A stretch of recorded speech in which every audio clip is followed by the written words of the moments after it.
La ministra Cynthia Figueredo es contadora pública, egresada de la Universidad Nacional de Asunción con un masterado en políticas públicas y de género. También cuenta con una especialización en género y elecciones, más otros títulos de posgrado en el ámbito electoral. Sobre sus desafíos y proyectos al mando del Ministerio de la Mujer, adelantó que se enfocará en el trabajo en pos de la autonomía de las mujeres, así como el empoderamiento económico y político y la conformación de políticas públicas para que las mujeres paraguayas puedan vivir libres de violencia y desarrollarse libremente. Bueno, muy bien, y vamos a hablar con la ministra Figueredo para que nos cuente un poco más de lo que se viene en cuanto a políticas. Y nosotros decíamos, no digo una persona de la casa, pero con quien hemos hablado muchos temas muy interesantes. Exactamente, y siempre enfocados en el tema, en el aspecto en sí también de la igualdad de género, todo lo que tiene que ver con el trabajo que ella estuvo realizando anteriormente ya en el Tribunal Superior de Justicia Electoral. Así que bienvenida, ministra Cynthia Figueredo, ¿cómo le va? Muchas gracias, muy contenta de vuelta de estar con ustedes compartiendo ya desde otro punto, de otra faceta. Y bueno, acá las órdenes para conversar de este nuevo desafío que venimos iniciando desde la semana pasada. ¿Cómo fue tu llegada? ¿Puedes contarnos algo, ministra, de cómo se dio? Porque vos no sos una persona que estabas activando en política partidaria, digamos, y en políticas públicas. Claro, bueno, yo venía trabajando desde otra mirada de la política. Venía trabajando para las mujeres, para que ellas puedan llegar a ocupar cargos electivos. Mi rol en la justicia electoral hacía también que de manera objetiva yo me mueva por la política. Entonces, yo creo más bien que toda mi experiencia de todos estos años en el ámbito fue lo que atrajo para que mi elección sea en este momento el rol de la ministra de la Mujer. ¿Cuántos años en ese departamento de políticas de género? Yo tengo 27 años de función pública en la justicia electoral y tengo, desde el 2015 vengo trabajando por las mujeres en la justicia electoral, ya a través primero de una comisión denominada Comisión sobre Participación de las Mujeres y en el 2017 se crea la Dirección de Políticas de Género, que es la primera política institucional del TSJE. Ministra, hay temas muy importantes vinculados a eso, participación política además, pero hay un tema urgente que tiene que ver con la violencia contra las mujeres en su peor faceta, el feminicidio, y eso no puede esperar. Claro, exactamente. Podemos un ratito nomás porque queríamos compartir unas placas y para hablar un poco con algunos números también de qué hablamos cuando hablamos de que en Paraguay es un problema gravísimo este. Ahí estamos observando, en el primer semestre de este año, 2023, se registraron 26 casos de feminicidios. Lo que decía Diego en este caso. Y respecto a esta nada más, la comparación del 2020, en esa misma época, 20 casos. En el 2021, 14. En ese primer semestre de ese año, en el 2022, 20. A inicios de este año volvimos a tener una escalada bastante importante respecto a estas cifras, ministra. Sí, si bien lo cerramos este semestre con 26 casos, ya creo que hemos superado lo que venimos arrastrando en años anteriores y es un número bastante preocupante, ¿verdad? Creo que hay muchos factores por el cual hay que valorar y hay que analizar bien el por qué ha aumentado y por qué hay tantos casos, ¿verdad?, de feminicidio, de violencia en sí, ¿verdad? Podemos llamarle a la pandemia también, que es un factor sumamente presente aún, pero es un punto que nosotros tenemos que trabajar en conjunto con otras instituciones. ¿Y usted cree que hay realmente políticas que se puedan implementar, que puedan ayudarnos a reducir, o estamos en una espiral de violencia y muerte que no va a retroceder? Yo quiero tener esperanzas en realidad de que tenemos que nosotros ir conversar. Tenemos que conversar y tenemos que empezar a educar. No solamente cuando hablamos de educar a los niños, sino que educar en toda la etapa de la vida. La educación no es solamente una cuestión de educación formal que recibimos en las escuelas, en las universidades, sino que también tenemos que trabajar con la sociedad civil, con las instituciones privadas, con las instituciones públicas, de tal manera a crear una concienciación de la vida libre de violencia, el no llegar a ese estrado, en poder identificar en qué momento nosotros estamos sufriendo violencia o cuándo inicia y no aceptar eso como un modo de vida. Claro. Porque de repente hay mucha gente que acepta ese modo de vida Y hay que trabajar mucho, ¿verdad? Desde el empoderamiento económico de la mujer para que la mujer también sea libre de poder sustentarse ella misma, que también es de repente un factor por el cual uno queda en esa situación. También el empoderamiento sociocultural de las mujeres, ¿verdad? Que también pueda tener acceso a la educación de tal manera, como una cadena. Se dan cuenta, la mujer educada puede acceder posteriormente al empoderamiento económico. También tiene que ser una mujer sana porque se debe de cuidar en todo lo que sea alimentación, salud mental. Entonces puede tener una autonomía. Es un trabajo La integral. independencia es clave Totalmente, para claro. la libertad también, ¿verdad? Totalmente. Queremos compartir más cifras en base a todo esto que venimos hablando. Víctimas que ya denunciaron por violencia a sus exparejas y algunos casos de esa espiral de violencia que continúa porque hay un ida y vuelta en este caso en la propia relación. Tenemos cifras respecto a esto también, Iván. La siguiente. Edad promedio de víctimas, entre 18 a 29 años. Cuando hablamos de esta cifra y de esta edad promedio y de la anterior placa que decía 26 casos de feminicidio, ¿qué le dicen estos números, ministra? Realmente es preocupante, asusta, ¿verdad? Nosotros debemos de tener una idea clara de qué hacer en esa edad, en esa etapa, ¿verdad? Porque es la etapa en donde una mujer inicia realmente su vida adulta. Una mujer de 18 comienza a tener una relación más seria, ¿verdad?, que la adolescente. Entonces, ¿cómo uno puede desarrollarse un noviazgo sin violencia desde el vamos? Entonces, es realmente una preocupación. Nosotros tenemos que tener muchísimos diálogos y tenemos que tener espacios de diálogo en todos los sectores, iniciando ya desde edad temprana, y que esto no sea un tema de temor. Quizás de repente uno dice, bueno, vamos a conversar, vamos a dialogar, y otra vez venimos con la historia de la conversación, del diálogo, el debate, los conversatorios. Pero si nosotros de ese universo que tenemos sentado, escuchándonos, podemos rescatar 2 mujeres, 3 mujeres, rescatamos también vida. Entonces no hay que cansarse de hablar, no hay que cansarse de concientizar y no hay que cansarse de transmitir ese mensaje. Pero pasar también de ese hablar a una acción concreta, que muchas veces no se encuentra cuando uno acude para algún tipo de ayuda en instituciones, digo, del Estado. Claro, bueno, lo que nosotros queremos es justamente no llegar a eso. Nosotros tenemos que trabajar en no llegar... Prevención. Claro, en que las mujeres no lleguen a ser usuarias, que las mujeres no lleguen a tener que estar llamando al 137 o que no acudan para ese menester. Ese tiene que ser el objetivo de todas. Mencionó algo del tema vinculado a la salud, queremos saber los servicios también, cómo está el 137 y demás, y cómo se encontró en general, o con qué panorama se encuentra para saber qué futuro nos espera. Pero tenemos que hacer una pausa primero. Sí, hacemos una breve pausa y después seguimos conversando.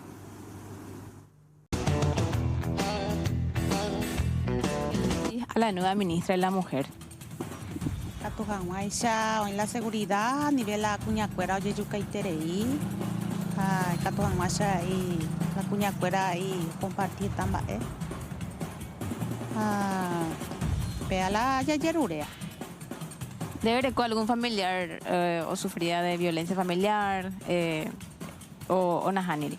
Por suerte naina o pea la yayerure la oye yucaiterei cuando la ñandera picha cuñacuera por violencia.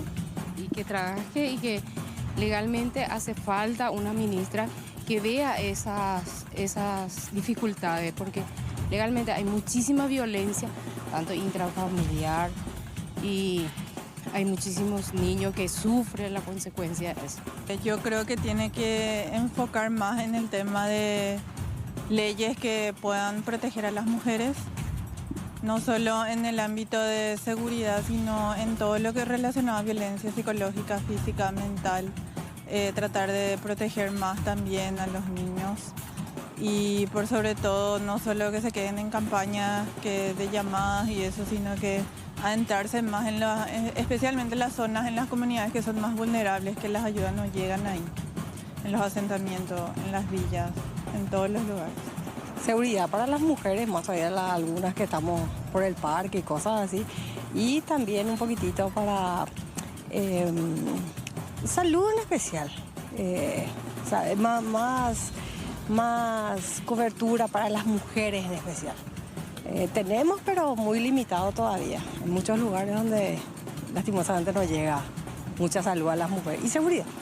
Eso por sobre todas las cosas también. Qué interesante la respuesta, ¿eh? Sí. Un panorama complicado, pero es lindo ver que hay conciencia también de cuáles son los ejes, digamos. Y es buen insumo también. Escuchar a la ciudadanía, escuchar también a la sociedad civil es un insumo también para nosotros, de tal manera que nosotros podamos trazar líneas reales que se puedan realizar. ¿Qué hay hoy? El tema legal, yo no sé si faltan leyes, eso ustedes han de saber si hay alguna norma en particular que falte. Y después la otra parte, la parte de asistencia, 137, ¿cómo está todo eso? Del aspecto legal hasta la parte esa otra de ayuda, ministra. Bueno, la ley modelo, la ley que resguarda la seguridad de las mujeres es una ley muy completa realmente. Sí, yo creo que lo que faltaría es ajustar la función de cada institución al momento de realizar el protocolo, de activar el protocolo. Al momento de acudir, si sucede algún hecho de violencia, dónde acudir, quién interviene. O sea, esas son las partes que realmente nosotros tenemos que ir aclarando y lo vamos a aclarar de tal manera de que las mujeres puedan saber dónde acudir en el caso de violencia, cuándo interviene la policía, cuándo interviene la fiscalía, cómo se realiza el seguimiento de un juicio, o sea, cuál es la línea y la ruta a seguir. Dónde van a acudir en ciertas situaciones. Y a 137 es un servicio que encontramos bastante... Está muy abandonado, me dijeron, ministra. No, se acaba de inaugurar, en realidad tienen ahí una central telefónica ya con una base de datos interesante, sí funciona, sistematizado. Que bueno, tenemos ahí también un análisis de datos estadísticos que lo comenzamos ya a realizar en realidad, en informes de cuántas mujeres acuden al 137. Bueno, todo eso vamos a ir analizando en mesas de trabajo que inician el día de mañana con las funcionarias del Ministerio de la Mujer. También tenemos el Centro de Víctimas, el CEDAMUR, que también ellos tienen asistencia legal. No es que el Ministerio de la Mujer lleva los casos judiciales, sino que acompaña y asesora para que las mujeres puedan tener acceso a la justicia. O sea, no hay abogadas. Hay abogadas para asesorarle, pero no llevan los casos. Eso también es muy importante aclarar. También tenemos psicólogas, donde también ellos hacen sus consultas, su asesoramiento, su asistencia. ¿Y Ciudad Mujer? Ciudad Mujer es un modelo sumamente interesante. Yo estuve por el día de hoy recorriendo, mirando. Realmente es un modelo completo, integrador, es donde se encuentra varias instituciones, ¿verdad? Es un servicio integral a las mujeres. Ahí tienen asistencia social, tienen también psicólogas, de tal manera que puedan evacuar cualquier... Eso es un predio donde muchas instituciones tienen su oficina. Es un predio de 4 hectáreas en donde está IPS, el Ministerio de la Salud, Ministerio del Trabajo, SINAFOCAL. Están divididos por módulos, ¿verdad? Empoderamiento económico, empoderamiento, centro de salud, el centro de violencia. O sea, realmente es un servicio sumamente interesante, en donde las mujeres pueden encontrar todo. Ahí pueden hacerse en el módulo de salud, pueden hacerse ecografía, mamografía, el PAP.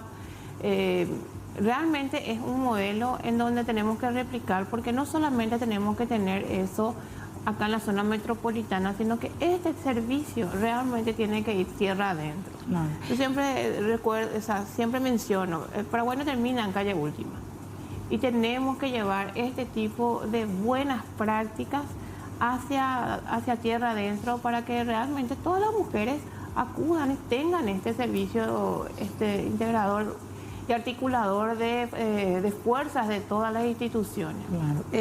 Cuando volvíamos a la pausa y compartíamos esa encuesta, eran mujeres que estaban haciendo ejercicio, una pedía seguridad, decía que podamos venir a hacer este tipo de actividades físicas acá de manera segura, tranquila, que no sean víctimas de algún tipo de ataque en cualquier zona. Pero otra de ellas decía y mencionaba eso que usted menciona también, ministra, que se pueda llegar a asentamientos, zonas del interior, las famosas villas, en donde los casos de violencia son recurrentes. ¿Cómo hacer para implementar eso que usted mencionaba? Tenemos Ciudad Móvil.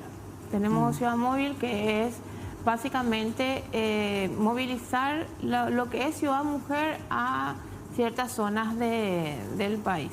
Viene funcionando de manera muy exitosa en estos años. Entonces nosotros vamos a trazar un cronograma de tal manera a poder trabajar con las gobernaciones y con las municipalidades, en jornadas de tal manera que se pueda llevar el servicio también en donde se pueda llevar realmente. Y también, bueno, incentivar también ahí a las ferias de emprendedoras, la feria también de mujeres artesanas.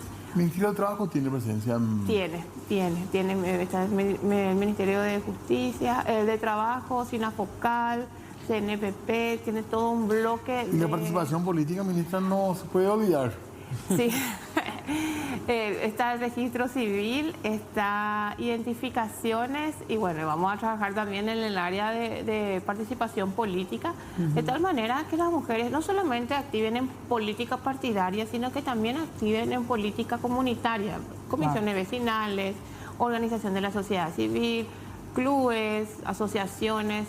Incluso en instituciones privadas, mujeres que puedan llegar a gerencia, que puedan tener todo ese liderazgo, se traduce en beneficio en su familia y en la sociedad directamente. Cuando una mujer tiene ese empoderamiento, esa autonomía, se ve redituado directamente con la sociedad. Una mujer económicamente independiente, ¿qué trae consigo? Una familia más sostenible, y también trae consigo un aporte también en impuestos, también se traduce en PIB. O sea, hay que trazar todo eso. ¿Cuánto cuesta una mujer empoderada? ¿Cuánto ganamos en el país con mujeres autónomas económicamente? También fue durante muchos años un problema, una migración que se dio en varios años masiva de mujeres que trajo muchos problemas también. Así que ojalá que podamos también tener ese arraigo, fomentar el arraigo. Sí, realmente tenemos nosotros muchísimos grupos de mujeres, ¿verdad?, para poder trabajar. Mujeres que han abandonado su hogar por una cuestión económica, como decís, que han viajado a otros países y han dejado a sus hijos, a su familia, a cargo de la madre, del abuelo, del padre, con la promesa y la ilusión de tener un porvenir y un futuro mejor. Tenemos también las consecuencias de la pandemia, cuántas mujeres han quedado como jefa de familia, en donde ellas deben de ser administradoras de un día a la mañana, porque quedamos nosotros en un offside total después de la pandemia, y existen muchas mujeres que quedaron en ese contexto. Y bueno, creo que por citar algunos, ¿verdad? Pero sí, tenemos también las mujeres rurales, que tenemos, que ministra, tenemos que fuerza para lo que viene. Gracias. Y en 100 días tenemos que invitarle de vuelta a la ministra, si es que se hace tiempo para nosotros. Para comer pan dulce y la sidra. ¿A 100 días ya así? Sí, señor. A la gran 7. Hace ya las cuentas ahí. Así. Vamos a seguir con un árbol de Navidad. Tan largo agosto que parece imposible pensar en diciembre, pero bueno. Gracias, ministra. Muchísimas gracias. Bueno, esperamos que después de los 100 días realmente tengamos un panorama más alentador que el que estamos teniendo en este momento, ¿verdad? Yo les insto a todos los paraguayos realmente a que construyamos juntos un Paraguay mejor, ¿verdad? Un Paraguay en donde podamos realmente, como decir, ir a hacer una caminata libremente, con tranquilidad, y que nuestros hijos y nuestras hijas también tengan ese presente prometedor y un futuro mejor. Totalmente, y más seguro por sobre todo también para las niñas. Gracias, ministra. Bueno, gracias, ministra. Muchas gracias Éxitos. a ustedes. Hacemos pausa, ya venimos.